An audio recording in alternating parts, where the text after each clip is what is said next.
we know a lot of leaders, and a lot of you perceive yourselves as leaders, but leadership is a particular skill set.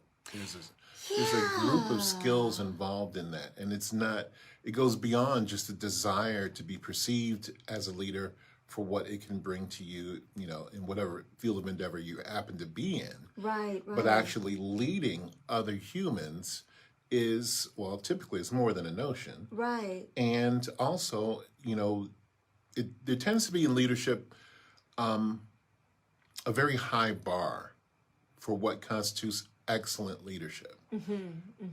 And so throughout my life, I have always looked at those that are in leadership and basically categorized them in one of two buckets. Those Okay. that are true leaders, right? And those that are just in charge. Mm. Because the org chart or whatever can tell you this Right, person is in charge. right. They may not necessarily be a leader, Mm. but they're certainly in charge, which means that they are responsible. They tell people what to do, et cetera, et cetera. So is one the appointment to a set position, and the other one is more having the character traits and the skill sets that are required of leadership? Is that what you would say the difference is? Yeah, because one of the hallmarks of leadership is that there are followers. There are folks that are following the leader.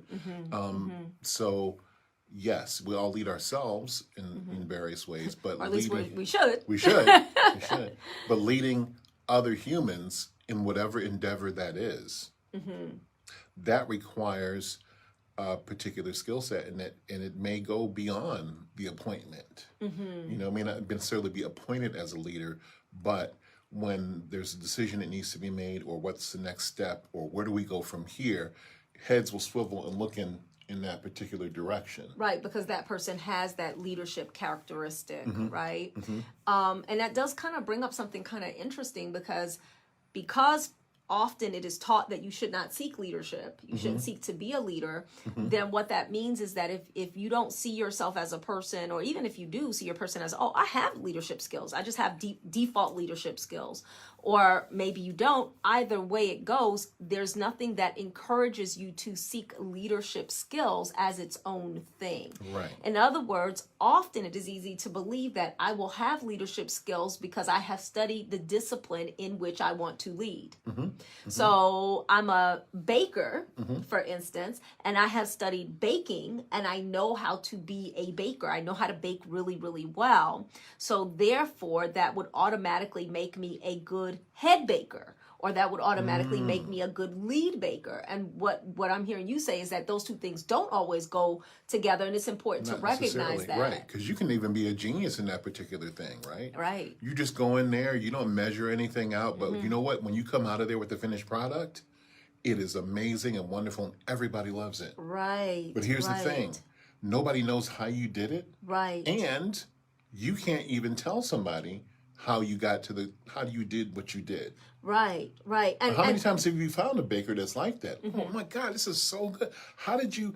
Can you show me? And they're like, well, you'd have to come and watch me do it and see what you can glean from that. Because I can't just sit here and tell you. Right. So that makes you not a teacher or not a coach, Yeah, I'm a right? teacher, not a coach. And a lot of times with leadership, I think you kind of hit on something that was so important here, which is that you cannot lead if there's no followers.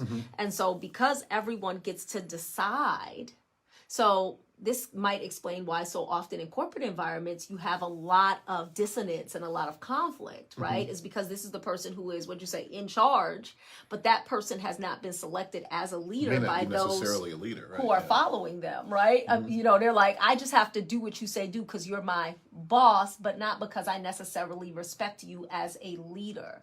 And so in an ideal situation, what you want is to pick to have the person be in charge who is also the person that Is in leadership. that you desire to lead.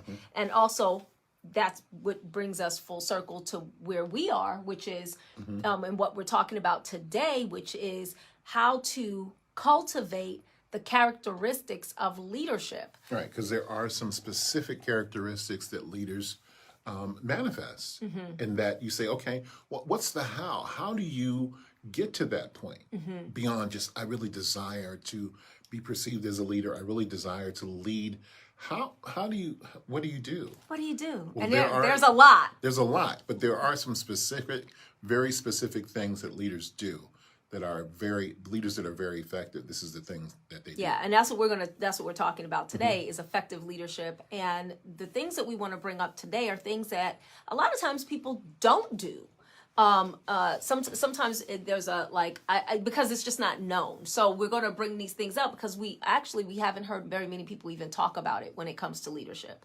And so we like to talk about the things that frequently get left off the table, but they're still so amazing. So these are your what to do. What to do. What to do. Yes. All about what to do.